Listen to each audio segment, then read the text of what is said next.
Olá, boa tarde a todos. Novamente estamos aqui de volta com mais um curso do projeto Todos pela Construção, uma iniciativa da Associação Brasileira de Cimento Portland, a BCP, da Eto Soluções, com parcerias também com o Sebrae Nacional, com o SNIC e com a Construliga.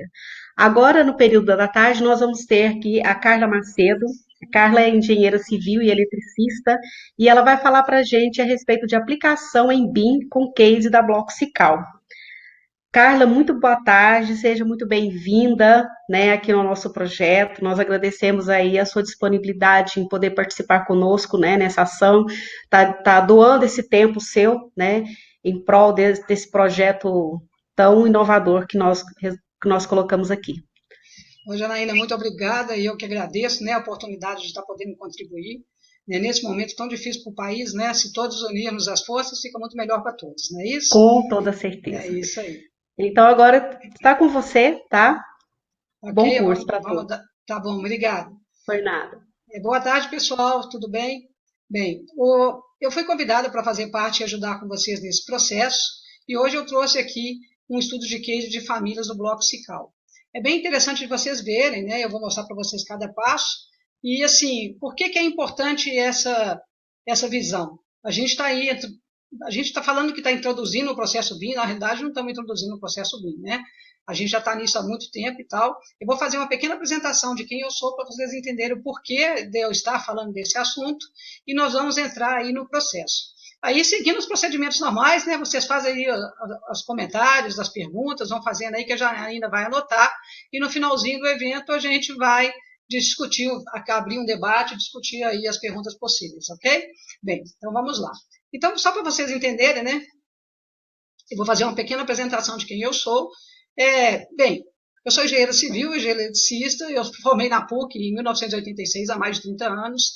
Depois, em 2013, eu formei na engenharia civil no Pitágoras. Desde que eu formei, eu venho trabalhando. Trabalhei como professora na PUC muitos anos e também como projetista autônoma. Em 2004, eu criei a minha empresa, JVP Projetos Consultoria, e que em 2017, na crise, eu fechei, abri a Criar Projetos, que é a minha empresa atual, e atualmente eu também dou aula na pós da FUMEC, né, de BIM. Como sempre tive essa pegada associativa, né, eu sempre participei de outras associações, então fiz parte da diretoria da Bracip, do CAEC, da CBIM-MG, da CBIM Nacional, da BE e da AMEI. Eu trabalho, né, junto com esse intuito de desenvolver e disseminar o BIM. Eu faço parte da comissão realizadora do Seminário BIM de Minas Gerais. O primeiro seminário foi em 2018, a gente teve o segundo em 2019, e agora vamos fazer o terceiro CBIM, que estava previsto agora para junho, mas como essa pandemia, a gente prorrogou para setembro. As inscrições estão abertas aí, se vocês tiverem interesse, depois vocês dão uma olhadinha, ok?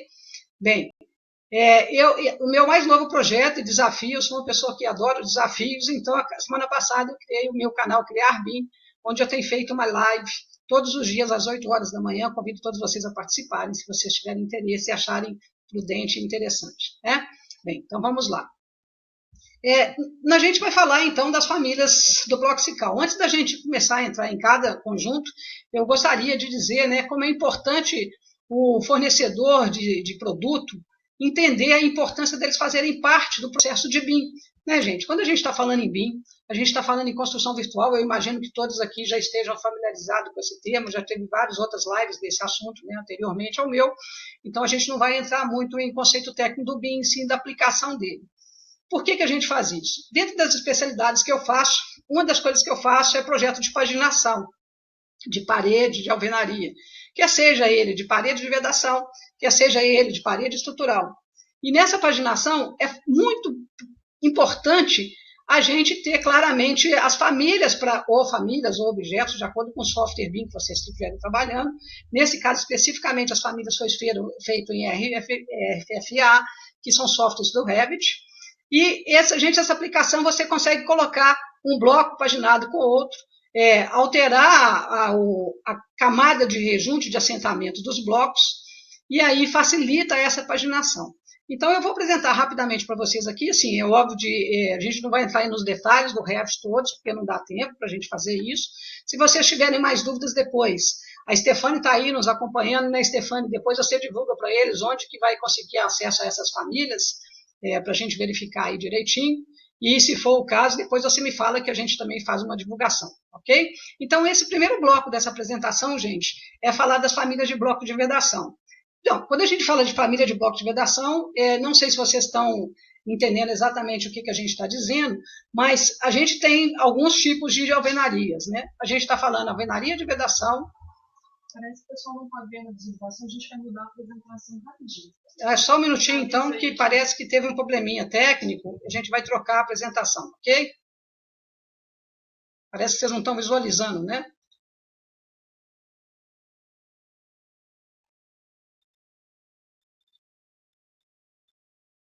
Só um segundinho. Só um minuto, por favor.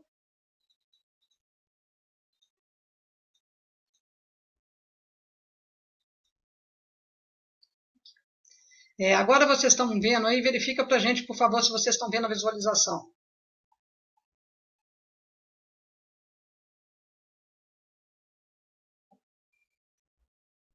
Confirma para mim, por favor, aí. Sim, ok, Carla, tá ok, pode continuar. Então tá. Então, assim, retomando aqui um pouco, só para a gente introduzir o assunto de novo, quando a gente fala em paredes, né, alvenarias, a gente tem dois tipos de alvenaria. Ou ela é de vedação, quando você tem uma construção definida com laje, viga, e a parede está funcionando só para vedar um ambiente do outro, ou você tem a parede de forma estrutural, que é a parede cuja você tem a função estrutural. E aí a gente tem blocos de vedação e blocos estruturais. Então, vocês vão ver que as famílias são diferentes, porque as informações técnicas de cada bloco são distintas. As suas funções são distintas, as informações de cada categoria também, então são famílias diferentes. A primeira família que a gente apresentar aqui, então, é a família de bloco de vedação. Para vocês, qual que é o objetivo de vocês usarem isso? Na hora que a gente está falando de modelagem dentro dos softwares de BIM, aí especificamente aqui nós estamos falando do Revit, você tendo essa paginação, você pode colocar um bloco do lado do outro. Então, eu vou passar para vocês aqui, vou passar aqui para vocês como que foi feito essa concepção do bloco de famílias, né, do bloco SICAL. A gente apresentou isso num catálogo de showroom. Por que a gente colocou assim de showroom? Do mesmo jeito que você vai na loja, você quer ver o produto da loja, então vocês abrem lá o catálogo e procuram lá no catálogo aquele produto que vocês querem. E como eu mexo muito com obra também, a gente procurou fazer uma família de forma que ficasse visível e fácil de a gente perceber. Então, vocês importando para dentro do Revit, abrindo essa extensão do showroom, automaticamente vocês vão ter lá todas as famílias que foram produzidas dos blocos que a gente tem no catálogo dela, como as informações técnicas. Então, inicialmente, quando você importa, né, no caso, o arquivo showroom nosso, ele é o RBT, quando você abriu no seu projeto esse arquivo, automaticamente ele vai abrir todas as peças. Observa que aqui nós temos 3 categorias, né, dos blocos, com as especificações dele. Então, observa o seguinte. Não sei se vocês conseguem ver o meu mouse, eu acho que não, porque não está compartilhada a minha tela, mas eu vou tentar explicar para vocês. Após que vocês colocarem e importarem o showroom para dentro do Revit, e aí vocês vão conseguir navegar aqui no navegador de projetos. Na hora que você abriu aquele showroom que eu mostrei anteriormente, vocês vão ter aqui, no navegador de projetos, vocês vão ter 2 famílias de parede básicas, que depois eu vou falar delas, que é padrão, né, só para vocês entenderem, e aqui todas as famílias que vocês estão especificando. Então, cada bloco que a gente tem vai estar aqui nessa família. E, ao mesmo tempo que vocês estão vendo aqui no navegador de projeto, que está à sua direita da tela, vocês estão vendo aqui à esquerda da tela um catálogo em verde, tá certo? Só para vocês entenderem o que a gente está fazendo. Quando a gente destaca esse catálogo, cada uma dessa linha é a linha de uma dessas famílias que estão no navegador de projetos, e na hora que você destaca, é engraçado que pulou aqui o PDF está... o PDF está faltando aqui o destaque dessa minha apresentação aqui. Quando a gente dá um zoom, você vem aqui e consegue ver todos os detalhes em destaque do que está escrito aqui. Peso, umidade, características, informações, quantas peças por pallet e assim sucessivamente. Dando sequência, então, nessa apresentação, a gente tem aqui a sequência em outra janela. Quando a gente abre a outra janela aqui, aquele showroom que eu mostrei para vocês inicialmente, você pode abrir ele aqui em 3D. Então, a gente pode vir aqui destacar essa informação de qualquer peça que você quer, qualquer bloco que vocês querem. No momento que vocês estão dentro do Revit, do lado esquerdo da sua tela, vocês estão vendo aqui as propriedades desse produto. E aí, eu destaquei aqui um só para a gente poder ver, não sei se está legível para vocês aí, mas vamos dar sequência. Na hora que eu clico em qualquer um desse bloco, desse catálogo meu do showroom, eu consigo ver as características técnicas dela aqui, ó. Nesse caso aqui, vocês estão vendo as informações técnicas. Ao mesmo tempo que eu vou modelando, colocando um bloco do lado do outro e construindo a parede, eu tenho aqui uma lista de material, tanto de blocos, quanto das informações de argamassas que a gente tem, quer seja de argamassa de assentamento de um bloco com o outro, quer seja de argamassa de revestimento das paredes, onde você pode escolher aqui à direita, quando vocês entram em editar e entram nessa função, você pode vir aqui e escolher cada um dos seus revestimentos, isso aí no caso da parede, como também a espessura, e aí vocês podem trabalhar automaticamente com essa modelagem.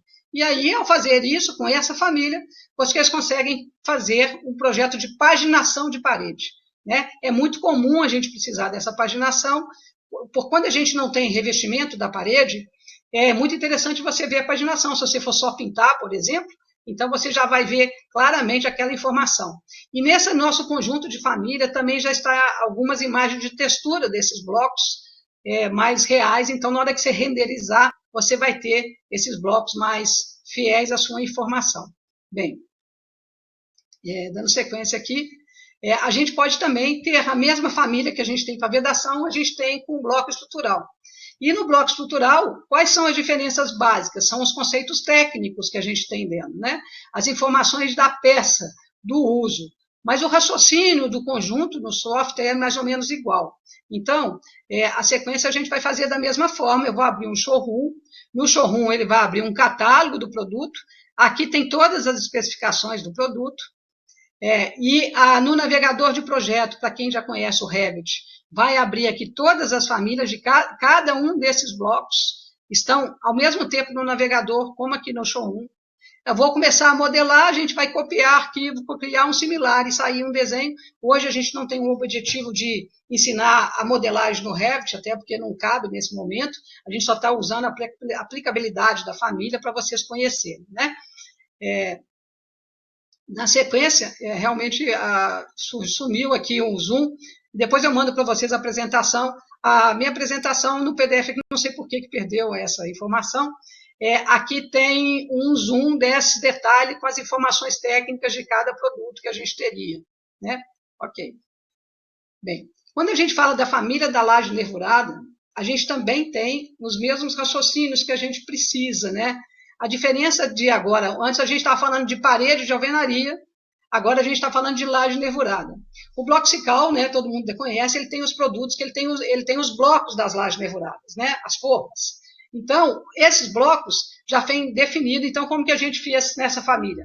Você tem uma família de laje nervurada, e aí eu vou explicando para vocês enquanto eu mostro, e tem as mesmas características. A gente entra aqui no catálogo do showroom, e aí na hora que a gente entra no catálogo do showroom, a gente abre aqui todas as famílias de blocos que ela tem. Quando você dá um zoom no catálogo, você tem todas as características técnicas que estão informadas, e na hora que você modela, a modelagem da família já te dá as espessuras das vigotas que você quer colocar, e você vem assentando, então, bloco por bloco, e aí você tem a paginação da laje nervurada no seu projeto.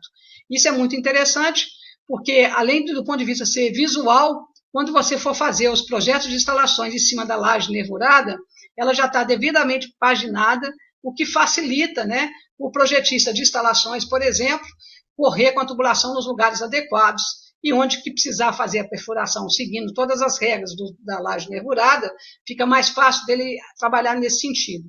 E essa família tem algo muito interessante, porque a gente pode variar o tamanho das vigotas. Então, você tem como ir lá e dar a espessura da vigota à direita, à esquerda, no fundo. Apesar da gente ter os 4 lados do bloco, a gente deixou isso meio que aberto, porque você não sabe se você está sentando, começando pela direita, começando pela esquerda, se é final de linha.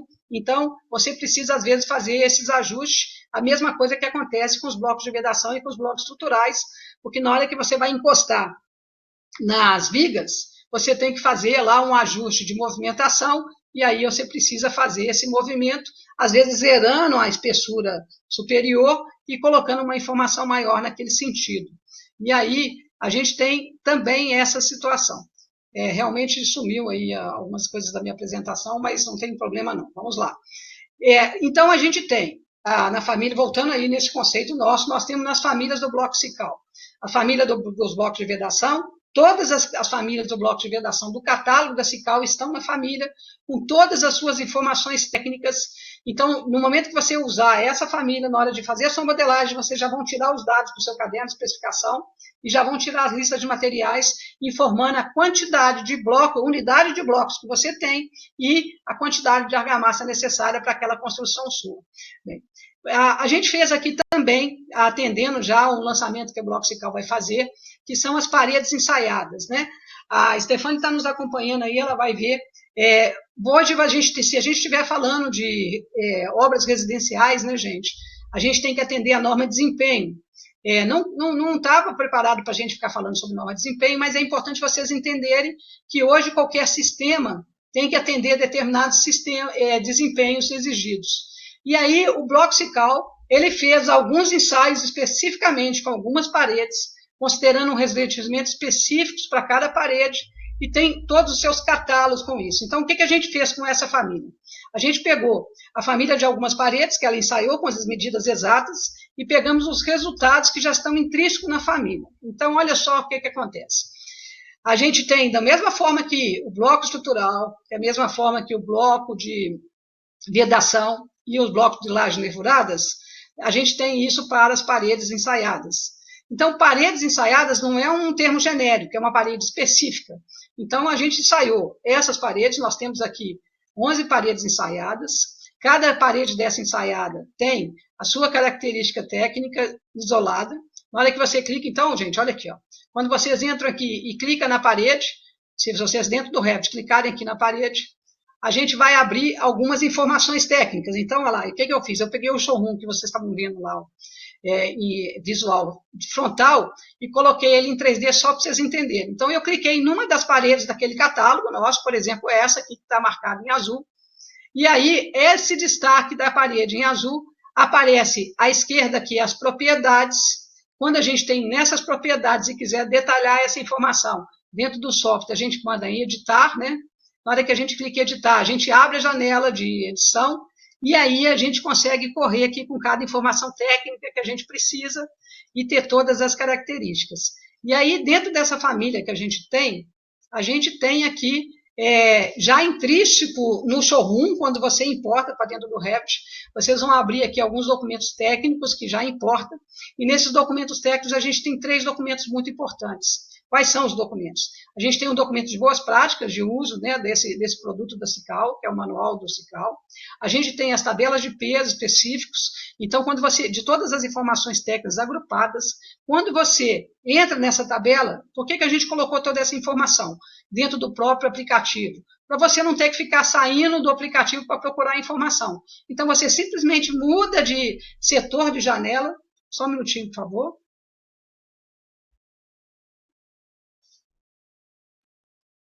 Vocês só abrem essa tabela, aí vocês vão aqui e vão procurar qual que é o bloco e a parede que vocês querem, com as configurações que vocês precisam, e uma vez feito isso, vocês vêm aqui no nosso catálogo anterior e escolhe a parede que você está trabalhando com aquelas condições técnicas que a gente está precisando, e aí a gente tem aqui, novamente, essa informação. E uma coisa importante no caso das paredes ensaiadas é que foram inseridas aqui no nosso showroom de paredes todos os resultados de ensaios. Então, cada parede que você clicar naquele showroom, vai aparecer aqui esse catálogo. Aí nós estamos falando que são paredes específicas. Aqui estão todas as informações técnicas dos ensaios relatados pelo Bloco Cical. Então, qual que foi o desempenho, qual que é a espessura, e aí são paredes específicas, né?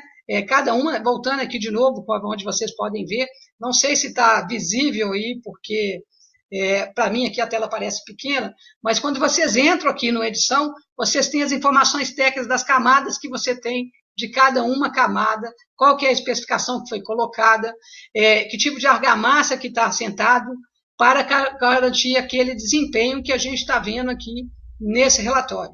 Então, todas as informações técnicas desse relatório estão inseridas em cada uma dessas paredes, né, cada uma dessas famílias.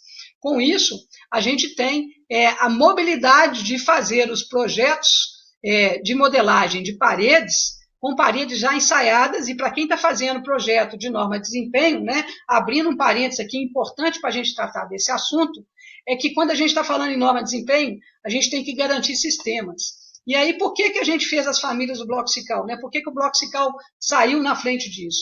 Porque o Bloco SICAL entendeu que eles não vendem só o produto, né, gente? Eles vendem a solução. Então, na venda de solução, ele já vende a solução propondo determinadas eficiências de desempenho.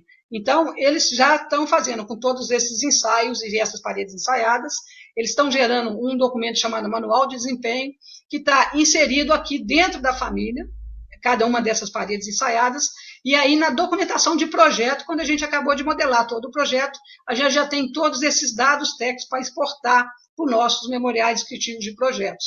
Ao mesmo tempo, da mesma forma que a gente fez lá no bloco de vedação, no bloco estrutural e no bloco de laje nervurada, a gente automaticamente, quando a gente define a parede que a gente quer, a gente pega a parede, dá lá, escolhe o bloco, né, porque nós estamos falando de parede específica, escolhe um daqueles blocos que estão aqui na nossa...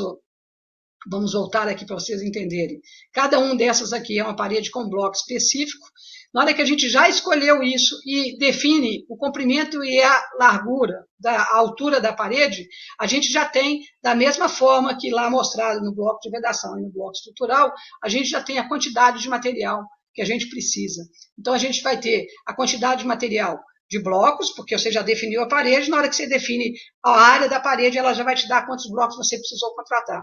Lembrando que esses blocos da SICAL, ele permite corte na obra. Então, quando você tem uma parede que o bloco não é exato, a sua planilha vai apresentar uma quantidade quebrada. E aí você tem que lembrar que quando a gente está adquirindo o bloco, a gente está adquirindo unidade inteira, a gente tem que arredondar para cima para fazer essa aquisição.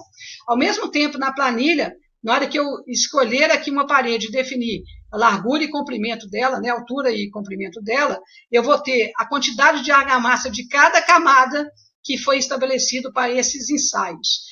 E aí é importante a gente lembrar que, quando a gente está falando naquela parede tipo que está lá na família de bloco de vedação, aí eu escolhi uma parede fixa, de um bloco de tamanho fixo, para a gente modelar. O que a gente fez? A gente colocou 10 revestimentos nessa parede, 5 à direita e 5 à esquerda. Com qual motivo para fazer isso?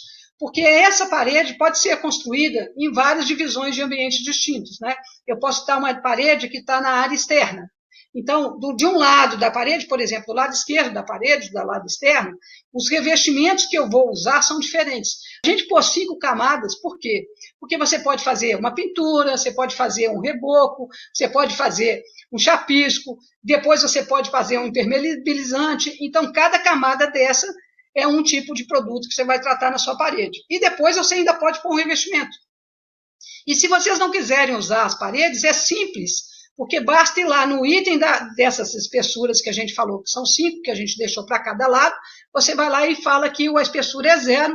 Então, para efeito da modelagem, quando você tem a espessura 0, não existe a camada, e aí ela não aparece para você nesse produto, né? Então, é muito legal, porque, voltando na explicação, eu tenho do lado de fora da parede algumas características de revestimento e do lado interno da parede outros revestimentos. E que você vai escolher de acordo com o uso. Por quê? Porque do mesmo jeito que a gente está falando da parede externa, a parede interna também pode estar separando banheiro de quarto. E aí o revestimento das áreas molhadas vão ser um e os revestimentos das áreas de quarto serão outros. E aí você pode manipular a sua família, lançando cada uma desses revestimentos. Por que isso é importante para a gente que está trabalhando com o BIM? Isso é importante pelo seguinte, porque é extremamente necessário a gente perceber que, na hora que eu vou fazer a quantidade de orçamento e material que a gente precisa, na hora que a gente lança a modelagem dessa parede, colocando cada camada certinha, eu já vou tirar claramente a lista de material da quantidade de cada uma das minhas tipos de revestimentos, né, os metros quadrados, se for argamassas, em metros cúbicos, e além do mais, na hora que a gente fizer a paginação, o próprio modelo, só na hora que você faz o corte, você vai ter cada camada definida. Então, no seu modelo, você tem isso preciso automaticamente na hora que você constrói a parede. É muito interessante a gente usar essas famílias e entender a importância, né, do fabricante e do fornecedor trazer para a gente essas informações técnicas, porque são informações técnicas dadas por eles. Essas famílias permitem edição? Sim, permite edição, como qualquer processo que você tenha no Revit. Você pode duplicar e trocar o revestimento. As famílias de parede específica que foram ensaiadas, elas não vão permitir vocês fazerem isso, porque o resultado é para aquele ensaio específico. E aí, se você muda, você está perdendo as informações técnicas que a gente tem em relação a essa informação. Bem, vamos lá. Com isso, a gente, voltando aqui, essa explicação que eu tinha passado para vocês, basta vocês passearem aqui dentro do Revit para ver as informações. Se você quiser ver as informações técnicas, de propriedades técnicas de cada uma das paredes, basta você mudar no seu showroom. Para você trabalhar no seu projeto, basta você pegar e criar um semilar e sair modelando. Aí realmente precisa das expertises do software para poder trabalhar. Não é o momento da gente entrar nisso agora. E lembrando, de novo, né, que cada um desses detalhes técnicos dos ensaios estão dentro do próprio arquivo. Então, quando você entrega um projeto modelado, o seu modelo para o seu cliente, já com todas essas informações usando a família do bloco SICAL, o cliente já vai ter automaticamente essa informação, não precisando ficar buscando documentos externos ao modelo. Então, basta ele entregar o modelo que ele tem essas características, os catálogos de validação de desempenho e todas as informações que ele precisa. Bem, com isso, quais são as conclusões que a gente pode dizer quando a gente usa famílias de fornecedores, né? Primeiro, a gente tem que entender que quando o fornecedor libera essa informação, a gente tem clareza dos dados, a gente tem certeza da informação, e aí a informação está lá, verdadeira, e podendo ser usada, não correndo risco de erro, né? Essa é a primeira informação. Segundo, ninguém melhor do que o fornecedor do produto para disponibilizar os objetos deles, né? Então, o tamanho correto do bloco, o peso, umidade, rendimento, todas as informações vêm dos catálogos deles. Então, você usando essa informação das famílias deles, você já tem isso com mais precisão. E aí, quando a gente chega nas conclusões que a gente usa hoje, e pegando essa pegada do BIM, a gente tem alguns comentários a fazer, né, gente? BIM é uma mudança de paradigma. A gente tem conversado em várias lives, e aí a gente percebe o seguinte: por que eu falo que é mudança de paradigma? Está todo mundo querendo comparar CAD com BIM, mas é difícil a gente comparar coisas que não são comparáveis. O que a gente pode comparar é a dificuldade que cada um deles tem ou não, a aplicação que cada um deles tem ou não. Então, a gente tem que entender que BIM é uma mudança de paradigma. Isso quer dizer o seguinte, gente: fecha o olho, respira fundo, esquece o passado e começa de novo. É lógico que todas aquelas expertises que a gente aprendeu em momento anterior, a gente precisa de tal forma que aproveitar as experiências anteriores para não cometer os mesmos erros. Então, erros de projetos, conceitos de projetos, isso é independente da plataforma que a gente usa, quer seja CAD, quer seja BIM. Mas o uso da ferramenta muda, e a maneira de usar os resultados também, e a maneira da gente detalhar o produto também. Porque quando a gente fazia paginação de bloco, ou de qualquer coisa em parede, em CAD, você não tinha todos os seus dados lá. Você só tinha uma linha, um desenho, um quadrado, um retângulo, ou mesmo um cubo que você desenhava e falava que era um bloco. E você que tinha que falar que tinha aquelas dimensões e as informações que você estava trabalhando. Já quando a gente está falando em BIM, e que BIM não é nada diferente do que uma construção virtual, a gente já está colocando fisicamente a realidade, né? Então, modelar em metodologias BIMs é você fazer a construção virtual daquela obra que será construída futuramente. E aí, então, temos que ter em mente que BIM é uma mudança de paradigma. E a gente tem que parar de comparar e aceitar. Isso é o que a gente precisa fazer. A gente sabe que BIM é uma tendência, né? Todo mundo fala assim, BIM é tendência, não é mais uma tendência, é uma realidade. Eu costumo falar que tendência é igual uma rampa com platô, né? Vocês têm uma rampa, você está subindo a rampa que chega num platô. Eu trabalho com BIM há mais de 10 anos. Há 10 anos atrás, eu poderia falar que isso aqui era uma tendência no país, no Brasil, que está sempre atrasado em relação ao resto do mundo. Mas, hoje, não é mais uma tendência. Hoje é uma realidade. Tanto realidade que veio os decretos, né, federais colocando as exigências do uso do BIM no mercado público. E isso está movendo o mercado particular também. Então, todo mundo tem que entender que não é mais uma tendência, e sim uma realidade. E se é uma realidade, gente, é um caminho sem volta, né? E se é um caminho sem volta, a gente tem que procurar as ferramentas que a gente pode usar para facilitar o nosso trabalho. Porque trabalhar com metodologias BIMs, tudo tem muitas vantagens, mas se a gente não tiver um template de sucesso, um template bom de ser usado, nós vamos gastar vários homens-horas para desenhar os nossos objetos, né? Porque os nossos objetos e as nossas famílias, eu chamo objeto e famílias porque tem terminologias diferentes em cada software, né? Quando a gente fala em famílias, a gente está se referindo aos produtos da Autodesk, que é o Revit. Se a gente falar em objeto, por exemplo, a gente está se referindo que é da Graphisoft, que é o pessoal da ArchiCAD, por exemplo. Então, a gente precisa ter um conjunto, um template, que é template, né? Vamos explicar o que é template, porque eu não sei se todos sabem. Templates é um conjunto de objetos ou um conjunto de famílias. E quando a gente vai modelar nesses softwares BIM, a gente pega aquela família ou aquele objeto e insere nas nossas plantas.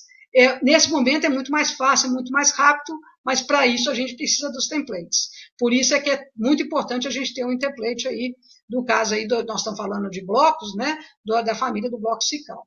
E aí é muito importante a gente ter clareza de que quando os fornecedores dos produtos entendem na cadeia da construção a importância deles nesse processo, o processo fica muito mais fluido, né?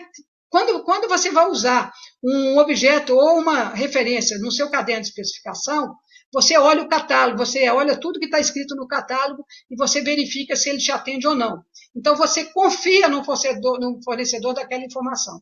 Quando a gente está usando a metodologia BIM, a gente estaria dizendo, então, que é trazer para a gente essa informação. Então, a conclusão é que, nesse mundo de parcerias, quando o fornecedor entender a obrigação deles nesse processo, o processo fica muito mais fluido.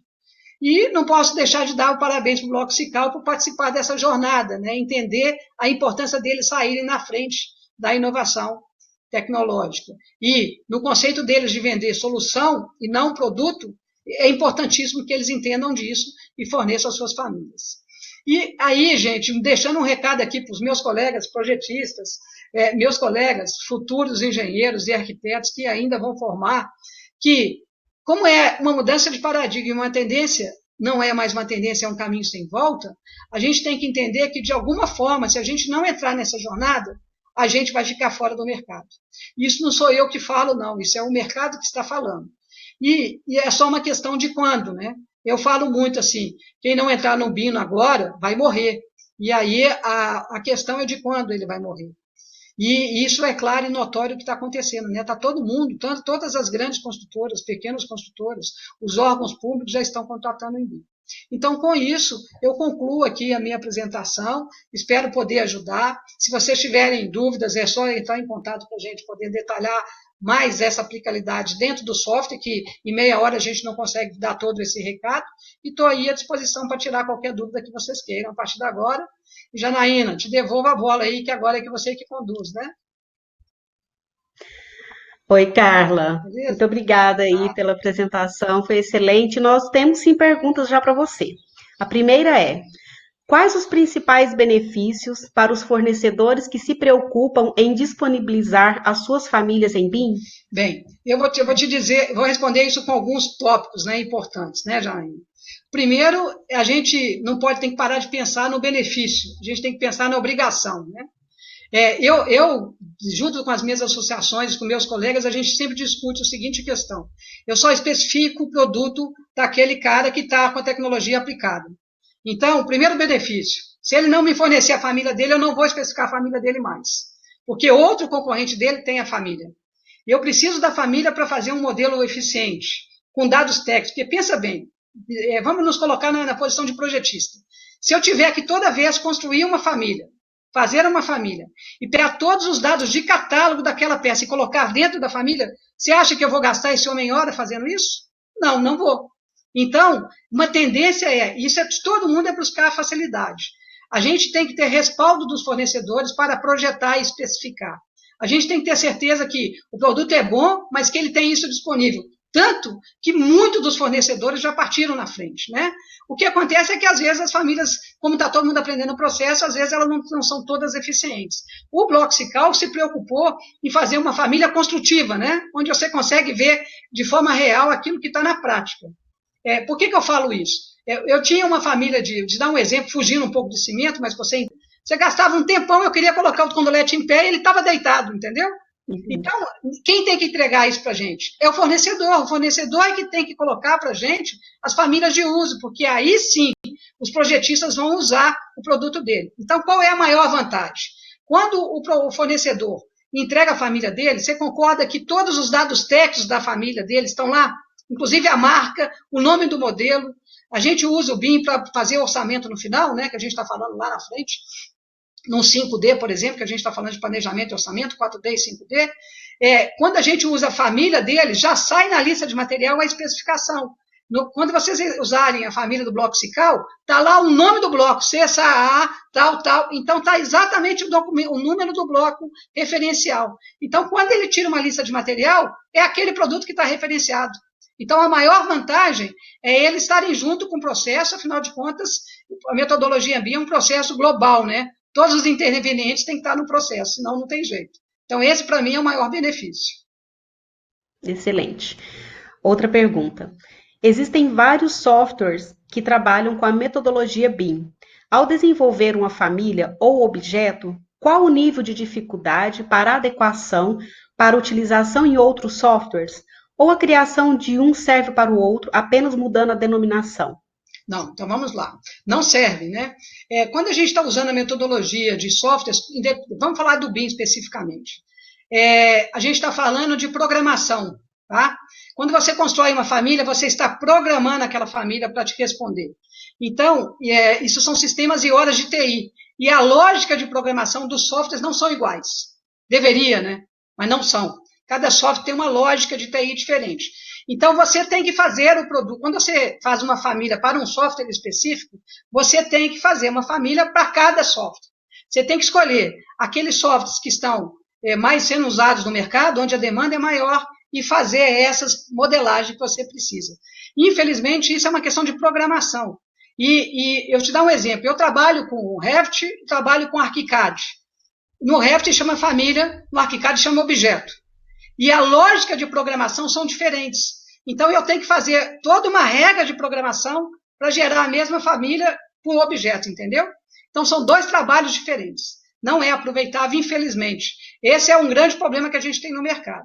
Por que o Bloco Sical saiu primeiro com o Revit? Porque, infelizmente, o mercado, apesar da gente pregar o Open BIM, que é o livre, aberto, e os resultados serem tudo em FC, em termos de modelagem, de programação, não são. Então, esse conjunto de software e fornecedores de software precisam, juntos, né, fazer parte do processo e eles mesmos fornecerem essa facilidade. É isso que eu penso, né? Tem que ser uma troca. Mas, infelizmente, ainda não é a mesma coisa, não é fácil de usar e teria que ter as duas especificações. São dois tipos de programações diferentes, são duas horas diferentes e uns mais difíceis do que outros, né, de acordo com a programação. Okay? Perfeito. Qual o seu principal desafio ao começar a implantar o BIM no seu escritório? Pois é, eu conto a minha história no meu canal, depois o pessoal dá uma olhadinha lá na história. Tem mais de 10 anos que eu faço isso, né? Quando eu comecei a trabalhar com BIM, não porque o mercado tinha isso, porque isso há 10 anos atrás, aqui no Brasil, a gente nem falava. Mas dentro das minhas expertises, uma delas, eu sou orçamentista também. Né? Eu trabalho com projeto, com consultoria, com perícia, com obra, e aí trabalhava com orçamento. Quando eu estava fazendo o orçamento de projetos de terceiros, a gente tinha que contar no papel cada peça e tal. E aí eu conheci essa metodologia, já tinham me trazido isso de fora do país, e eu fui testar no escritório para buscar uma eficiência interna, sabe, Janaína? Não é do mercado, era uma eficiência interna. E o que eu fazia? Eu pegava os projetos dos terceiros modelados em AutoCAD, desenhado em AutoCAD, eu comecei a modelar de forma simples, sem muito detalhamento, só como volumetria, eu desenhava um volume do mesmo tamanho que estava lá e falava assim, esse volume é o conjunto A, esse volume é o conjunto B, esse volume é o conjunto C. E a gente modelava os desenhos, ao mesmo tempo que a gente modelava, a gente já tirava a lista de material, que era o meu serviço, que era o orçamento, e aí eu conseguia entregar um orçamento com um percentual de erro quase zero. É lógico que a gente debatia com um problema e acabava facilitando uma demanda para o meu cliente, que ao fazer essa modelagem, a gente gerava um problema de análise de conflito. E aí já devolvia para o cliente, falava assim, olha, você me contratou para fazer o orçamento, mas eu vou te falar que esse projeto seu não tem nenhuma compatibilização. Está cheio de problema da física, 2 corpos ocupam o mesmo espaço, e não deveria ocupar. Né? Então, eu comecei a trabalhar com isso. E só que eu fiz de uma forma errada, né? Porque em vez de conhecer existem vários softwares, a gente não trabalha com só, são vários. E aí o que acontece? Em vez de eu conhecer todos os softwares antes de sair fazendo um investimento financeiro, conhecer a necessidade que esse software precisava com as máquinas, conhecer o tempo de trabalho, eu saí comprando softwares. Então eu brinco muito que eu tenho um saquinho de pendrive, sabe? Eu tenho um saquinho de pendrive que custou mais de 120 mil reais e que hoje não serve para nada, porque vai evoluindo. Se você não pagar a atualização desse software, você fica com o software para trás. Esse é um outro grande problema. Então, assim, fiz um grande investimento e depois, por surpresa minha, eu percebi que não era só o software, as minhas máquinas pararam de rodar. Então, eu tive que dar um upgrade nas máquinas, aumentar a quantidade de RAM, melhorar a placa de vídeo. E aí, além disso, depois dessa porrada também, a gente viu que gastava horas e horas de treinamento. E como eu faço todas as expertises, eu descobri que não era uma licença só. Então, eu tinha que ter uma licença para hidráulica, uma licença para elétrica, uma licença para ar-condicionado, uma licença para arquitetura. Então, você viu o tamanho do problema. Hoje, eu faria um pouco diferente. E o que eu faria diferente? Eu faria um diagnóstico, que é um produto até que eu forneço, eu faria um diagnóstico da empresa, do processo, e nesse diagnóstico a gente geraria um documento que a gente chama BIP, que é planejamento da implementação do BIM, para não fazer nada errado, né? E não sair comprando coisa que desnecessária. Porque a gente precisa entender se aquele software é realmente aquilo que a gente precisa e é ele que serve.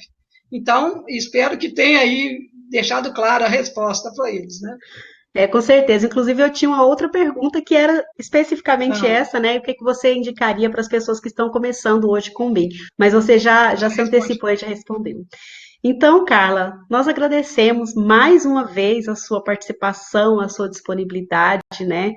E lembro a todos que nós podemos responder as demais perguntas, né? Quem for assistir no canal futuramente ao curso, poderá mandar para nós as perguntas pelo e-mail todospelaconstrução@ethos.solutions, que nós vamos encaminhar e a Carla vai estar respondendo a todos, correto, Carla? Com todo prazer. Então, que ótimo. Então, eu agradeço a participação de todos.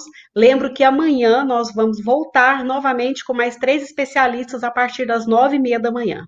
Obrigado a todos por participarem deste movimento, né? Em nome da Ethos Soluções, da Associação Brasileira de Cimento Portland, do SNIC, da Construliga e do Sebrae Nacional. Eu agradeço o empenho e a participação de todos. Muito boa tarde. Beijinho, gente. Tchau.